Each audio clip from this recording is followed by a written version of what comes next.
Kam dëgjuar një shprehje që thotë se njeriu është një qenie e tillë që nëse jepet një lumë me flori, do kërkojë një lumë të dytë me flori, një lumë të tretë, edhe kështu me radhë, sepse njeriu nuk ngopet kurrë. Prandaj që gjithë ne kemi ato momentet ku i rikujtojmë vetes se sa me fat jemi që kemi arritur deri këtu, sepse deri para disa kohësh to gjërat që i kemi tani nuk i kishim dot. Një njeri mirë mendon kështu, po jo gjithë njerëzit janë të mirë. Ka edhe njerëz të tillë që nuk e kanë fare këtë konceptin që duhet të jenë falënderues ndaj gjërave që i jepen. Përkundrazi, fillojnë të mendojnë që ja kanë për detyrë. Dhe kjo gjë çon pastaj në gjëra të tjera edhe më të rënda, siç është rasti i vrasjes së Abby Choit. Një rast që tronditi të gjithë botën në 2023-shin.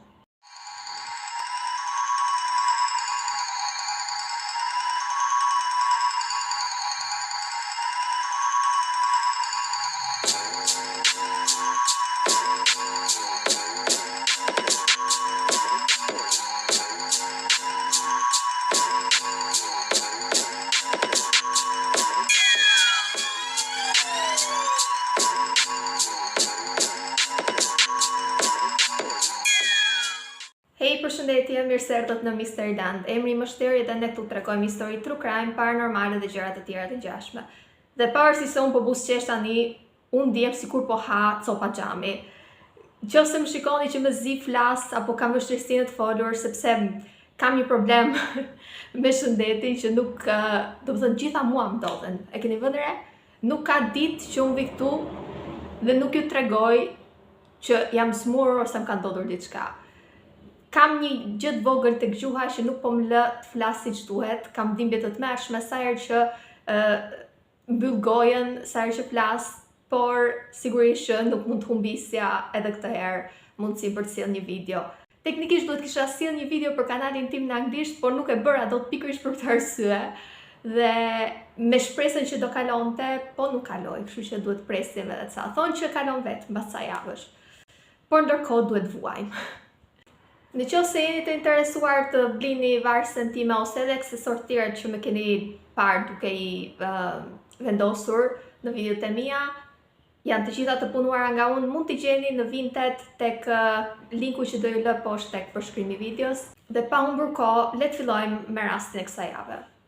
Abby ishte një influencere dhe modele dhe një vajzë shumë e pasur që jetonte në Hong Kong dhe që në datën 21 shkurt 2023 shpallet e zhdukur nga policia e Hong Kongut. Abby nuk ishte një e panjohur, në fakt ishte një influencer shumë e famshme, madje kishte kaluar dhe kufit e Kinës, Hong Kongut, pra kishte arritur fama e saj edhe jashtë shtetit.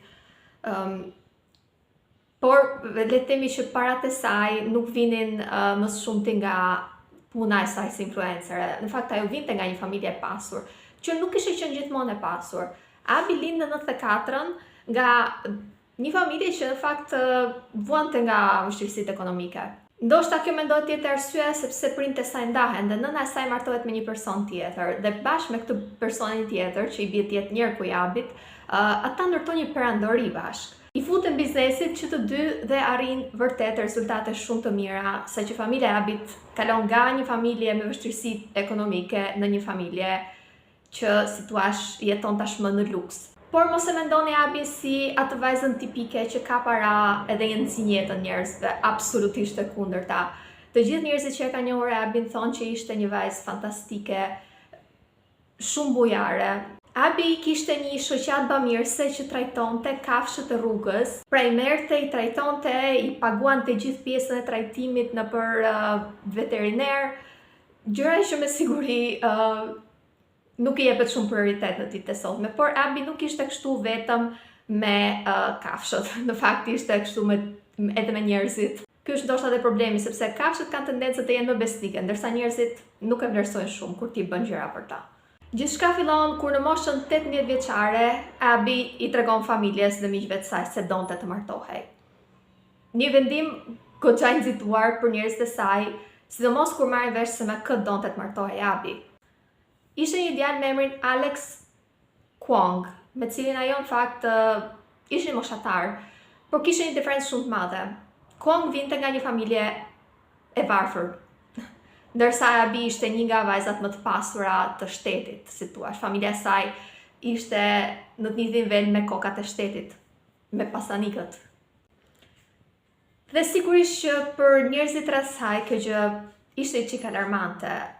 Sigurisht edhe pjesa që Alex ishte shumë i varfër se ajo, por edhe fakti që ishin shumë të rinj.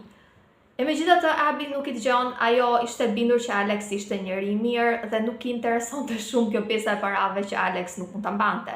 Ajo kishte thënë gjithë, unë kam para sa të mbaj veten, Alex edhe familjen e tij nëse dua.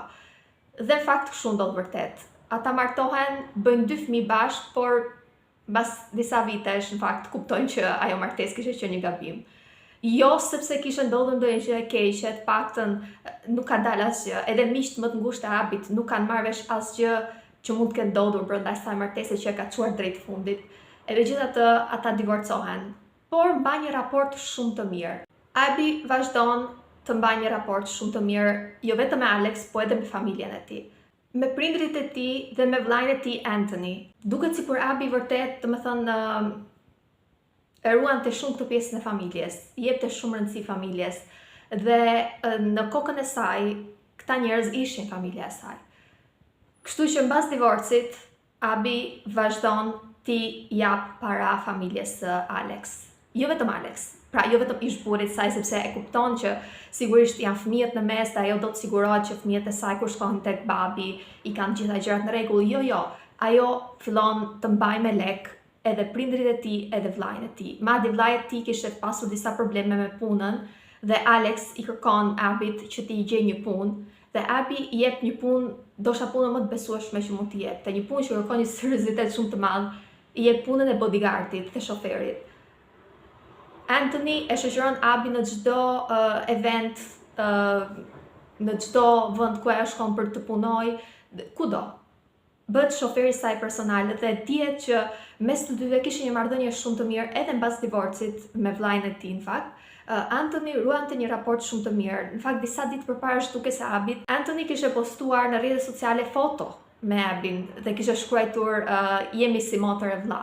Po nëse mendoni që Abby thjesht i ndihmonte her pas here me para këta jepte ose si thua i siguronte gjërat më të nevojshme për të jetuar familjes së Alex, e keni shumë gabim. Familja e Alex jetonte në luks. Kjo vajzë i jepte këtyre para çdo muaj që këta të vazhdonin të jetonin në luks. Madje kishte blerë dhe një shtëpi që kushtonte rreth $10 milion, që janë 10 miliard lekë praktikisht për ne. Dhe ato vazhdonin të jetonin në luks. Alex postonte shpesh foto dhe video nga jeta e tij luksoze, dilte shpesh në për klabe, në për kazino dhe shpenzonte deri në 10.000 euro nata. Lekët vetat pra, lekët e Abbyt. Por ndoshta kishte arritur një pikë që Abby kupton që gjërat nuk po shkonin siç duhet. Mbas disa vitesh mbas divorcit me Alex, në fakt Abby njeh një person tjetër, të quajtur Chris, me të cilin martohen. Në fakt ata ishin njohur që kur kishin qenë fëmijë, kishin qenë në shkollë bashkë, po ishin ritakuar mbas shumë vitesh dhe martohen dhe kanë edhe 2 fëmijë të tjerë. Pra Abby në total ka 4 fëmijë. Dhe mos e mendoni edhe këtu atë marrëdhënien tipike xhelozi mes burrit të dytë dhe burrit të parë. Jo. Këta shkonin gjithë në pushime bashkë, në darka e dreka bashkë, si që të krijonin një ambient të ngrohtë për fëmijët e tyre. Duke sigur për të 3 këta njerëz, domethënë po silleshin me njëri tjetrin në një mënyrë shumë të përgjegjshme, që ne zakonisht nuk e shohim përdallë. Abby kishte edhe një diçka tjetër shumë të rëndësishme, siç u thash, i vinte shumë rëndësi familjes dhe fëmijëve të saj. Pavarësisht se kishte me 10 punëtor, asistent që mundeshin shumë mirë të shkonin të merrnin fëmijët e saj nga shkolla, ajo këtë detyrë e kishte vënë vetes, ajo çdo herë të shkonte të merrte vetë fëmijët tek shkolla. Kështu ndodhi edhe mbas ditën e datës 21 shkurt 2023, kur Abby niset për tek shkolla e vajzës së saj, por nuk arrin kurrë. Në fakt shkolla lajmëron Chris se vajza nuk ishte marrë, askush nuk ishte paraqitur dhe sigurisht që kjo sjellje nuk ishte shumë normale për Abby, kështu që familja fillon të kuptojë që ka diçka që nuk shkon. Dhe të nesërmen policia bën një deklaratë për shtyp ku i kërkon të gjithë njerëzve që të tregonin nëse kishin para Abby ndiku. pra ajo shpallet zyrtarisht e zhdukur. Policia në fakt kishte arritur të kapte disa pamje të kamerave të sigurisë që tregonin Abin të veshur me të bardha, jep një situash një përshkrim të saj fizik, duke menduar që në këtë mënyrë njerëzit do arrinin të ndihmonin. Sigurisht që hetimi fillon aty ku gjithçka kishte nisur. Ne dim që Abi është nisur drejt shkollës së vajzës, dhe ne dim që Abi kishte një shofer personal që ishte Anthony, pra ish punati i saj. Kështu që sigurisht që policia menjëherë shkon të flasë me familjen e Anthonyt, sigurisht edhe për shkak që Alex ishte ish burri i saj, pra është gjithmonë kjo ideja që sa herë që një femër vritet, janë të përfshirë familjar. Pavarësisht se në këtë moment askush nuk po mendonte për vrasjen. Në fakt familja në fillim fare nuk e mendon fare vrasjen, mendojnë dikush që e di se Abi ka lek, e ka rëmbyer dhe prisin te telefoni me idenë që do marrin telefonin dhe do kërkojnë para në këmbim të Abit, që këta do ja jepnin me siguri. Por policia kishte fokusuar pak familjen e Alex dhe kur shkojnë atje, në fakt është e vërtetë që ka disa sjellje çuditshme mes familjarëve. Pra, mënyra se si flasin, mënyra se si duket sikur po tallen me policinë. Duket sikur po mundojnë të manipulojnë policinë, po nuk manipulohet aq kollaj policia. Madje menjëherë mbas vizitës së policisë në shtëpinë e tyre, Alex merr telefon prindrit e Abit, duke i bërtitur se pse keni lajmëruar policinë dhe nuk keni thënë që do vini ta merrni neve në pyetje. Ideja është që kur ish gruaja jote që po të mban me lek dhe me cilën ti thua se ke një marrëdhënie shumë të mirë, zhduket pa lënë gjurmë, ti nuk duhet të të bëj përshtypjen nëse policia vjen dhe të merr në pyetje, se policia duhet marrë gjithë informacionet e mundshme. Dhe nëse ti vërtet nuk e bërë asgjë të keqe, ti do që Abi të gjendet apo jo. Por policia nuk mjaftohet vetëm me këtë gjë. Në fakt fillojnë të bëjnë kërkime mbi të shkuarën e familjes Kwang dhe zbulojnë ca gjëra vërtet të tmerrshme. Alex në fakt kishte precedent penal që në fakt Abi nuk kishte fare ndjenjë. Alex kishte mashtruar njerëz, i kishte marrë lekët, jo tamam lekët, fakt ishte i njihte njerëzit, ju paraqiste si një person që investonte tek floriri dhe i binte njerëzit që gjithë lekët e tyre t'i blinin flori, sepse do ngrihet vlera floririt, ku e di unë, dhe këta sigurisht që shkonin te Instagrami i këtij dhe shikonin që ky bënte jetë luksi dhe mendonin i ka lekët e veta, nuk e dinin këta se ç'a bëhej. Dhe këta njerëzit shkonin shpenzonin gjithë lekët duke bler flori. Në bë pas, Alex i merrte i joshte, kalonte një natë me ta dhe në mëngjes fsherazi merrte gjithë floririn dhe ikte nga shtëpia e tyre. Përveç kësaj, edhe ish vjerri i Abit kishte një të kaluar të errët.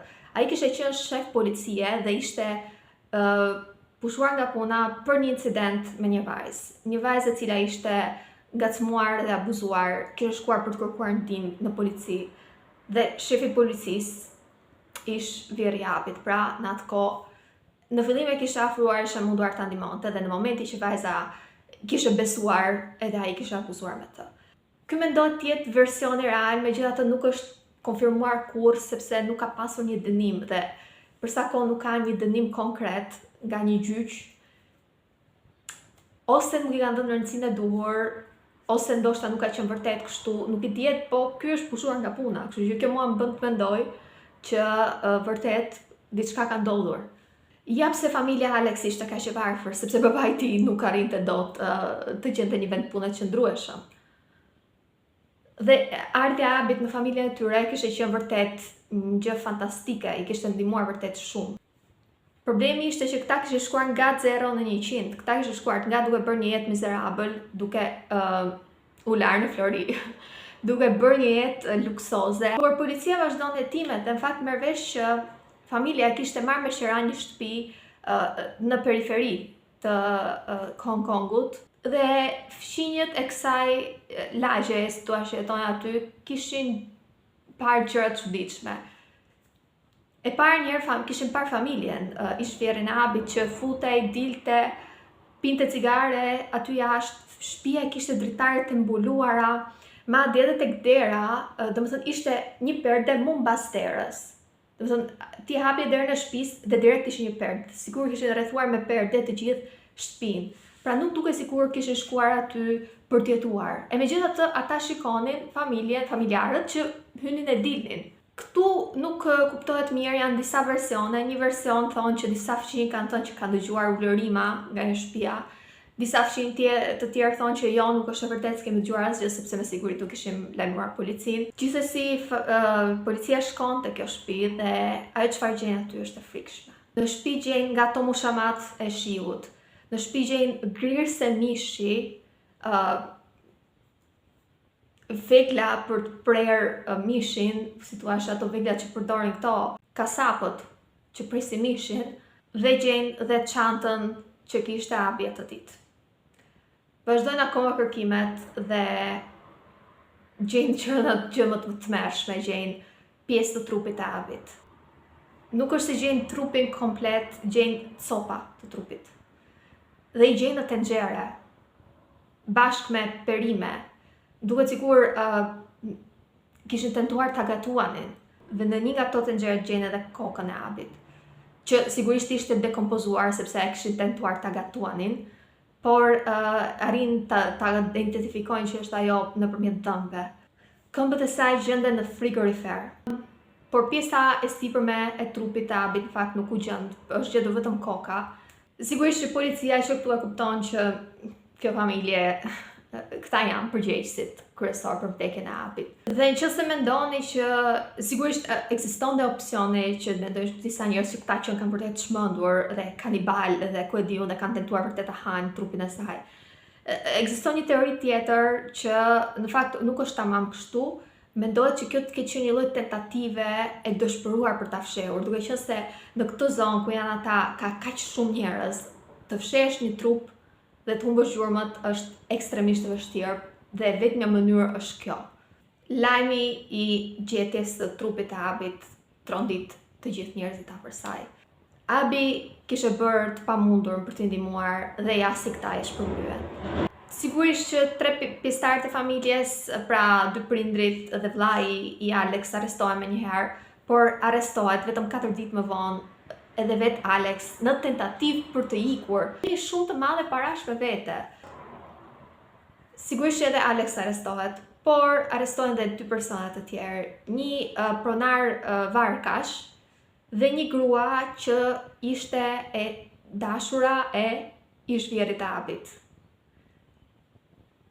Po, plaku kishte të dashur dhe kjo tani kishte ndihmuar në planin që kishin bërë këta për të ndihmuar Alexit të arratise.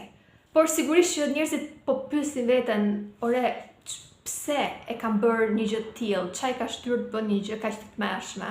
Mendohet që arsyeja e konfliktit të ketë qenë prona që ata ndanin bashkë. Ose më saktë, shtëpia $10 milion që ku jetonte familja Alex. Kjo shtëpi ishte bler nga Abi dhe nuk kuptohet mirë se pse ishte vënë në emrin e ish-vjerrit. Disa mendojnë që është bërë për arsye taksash, sepse duke qenë se Abi kishte shumë prona të tjera, një pronë tjetër do e bënte që të paguante shumë taksa, po nëse do e merrte ish-vjerri saj, i bie që të ishte një pronë, si thua, për familjen Kwong, ndërsa për Abi do ishte prona e 100. Kështu që familja Kwong me siguri do paguante shumë pak taksa, që nuk do i paguanin as ata, i paguante prap Abi. Megjithatë Abi në një pikë arrin ndoshta të kuptoj që këta njerëz po e shfrytëzonin. Megjithatë nuk është se kishte vendosur që do i hidhte rrugë. Mendohet që kishte planifikuar të gjente një shtëpi tjetër çik më të vogël dhe këtë shtëpi ta shiste. Ose ndoshta ishte kjo tentativa për të thënë që qetësoni sepse Alex po shpenzonte me $10,000 në ditë dhe ndoshta e kupton në këtë pikë që këta e kishin kaluar çik cakun, ishte ndoshta një tentativë për të vënë një lloj limiti, por sigurisht nuk donte të hidhte në rrugë, që edhe sigur ta bënte, fundja fare, ke këmbë duar shko puno, është ideja. Pse pretendon dhe më e keqja pretendon luks nga një person tjetër. Nuk është se po pretendonin për bukën e gojës. Nuk është se këta kishin pamundur të punonin dhe po ngordhnin për bukë dhe Abi i la pa bukë. Këta i kishin të gjithë mirat, po këta donin luks. Dhe mendohet që kjo shtëpia të ketë qenë arsyeja sepse nisi çdo gjë. Një tjetër teori mendohet të jetë ajo e pasurisë. Do thoni ju, po këta ishin të ndarë, kështu që çfarë do merrnin këta nëse diste Abi? Ju thash që Abi u martua me Chris. Në fakt, Abi dhe Chris nuk janë martuar kur ligjërisht. Kishin bërë ceremoninë dasmës, të gjithë njerëzit e njihnin si të martuar, i konsideronin martuar, po nuk kishin bërë asgjë ndoshta dhe për mos gatuar këtë pjesën e lekëve dhe bizneseve, të dyja palët kishin shumë lekë, kështu që nuk shqetësoheshin.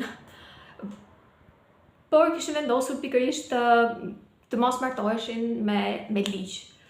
Prandaj, në momentin kur vdes, Abi është një gruaj divorcuar nga Alex dhe ka 4 fëmijë, 2 prej cilëve janë me Alex. Kështu që nëse Abi vdes, pasuria e saj do ndahet në 4 pjesë dhe gjysma e e lekëve do i shkonte 2 fëmijëve të Abit, që në këtë pikë ishin minoren. Babai i cilëve është Alex, kështu që me pak fjalë, Alex do kishte pasurinë e Abit, gjysmën e pasurisë së Abit. Kjo mendohet të jetë edhe arsyeja që i ka çuar drejt këtij plani. Them plan sepse vrasja e Abit nuk ka ndodhur aksidentalisht. Mendohet që ditën e datës 21, kur ajo po shkonte drejt shkollës së vajzës dhe në makinës po jepte Anthony, ka ndaluar makinën një zonë çik të izoluar, është futur Alex brenda dhe ka filluar ta godasi Abin dhe ta rrahi. Dhe më pas nuk dihet mirë nëse këto gjërat e tmerrshme kanë ndodhur mbas vdekjes së Abit apo kanë ndodhur kur Abi ishte akoma gjallë. Megjithatë është gjetur një plagë në kokën e saj që mendohet të ketë qenë plaga që ka shkaktuar dhe vdekjen. U mundova të kuptoj diçka se çka ka ndodhur, a kanë marrë dënimin apo jo, po me sa duket deri tani vetëm e dashura e plakut e ish-fjerit të Abit dhe pronari i varkave ka marrë dënimin. Lajmi ishte i para 3 ditëve, ndërkohë pjesa tjetër me sa duket akoma po presin që të dënohen. Sepse do i bëhet gjyq veçmas çdo personi që është arrestuar. Sigurisht që vdekja e Abit ishte brutale, një vajzë e re, vetëm 28 vjeçe, që la, si thua, mbrapa 4 fëmijë, që do rriten një ditë dhe do i lexojnë këto lajme se si nëna e tyre ka vdekur, se si babai i 2 prej tyre është përgjegjës për një gjë të tillë. Është vërtet shumë e dhimbshme, por unë nuk arrit dot të konceptoj sa i keq duhet t'jesh që t'i bësh një gjë të tillë një personi që po të jep, si thua, po ndan me ty paratë e veta që nuk ka fare, si thua, detyrimin ta bëj. E kuptoj për Alex, sepse ishte babai i fëmijëve të saj, po ç'taksirat kishte kjo vajzë të mbante dhe gjithë familjen e tij. Komplet e panevojshme për mendimin tim, por Abi ishte ky lloj njeriu që donte të ndante, si thua, gjithçka me njerëzit, por ndonjëherë duhet kemi edhe kujdes me kë i ndajmë gjërat tona, sepse jo gjithë njerëzit i vlerësojnë. Dhe kjo ishte historia që kisha përgatitur për ju sot. Sigurisht që mesazhi i gjithë kësaj është që bëni kujdes. Si që them gjithmonë në videot e mia, bëni kujdes, por është e frikshme se si ndonjëherë duhet kesh frikë edhe të bësh mirë. Abi nuk e meritonte një fund të tillë. Unë ju përshëndes dhe ne do të ritakohemi herën tjetër. Mos harroni të bëni një subscribe, mos harroni të lini një like dhe një koment me mendimin tuaj mbi këtë histori dhe shihemi.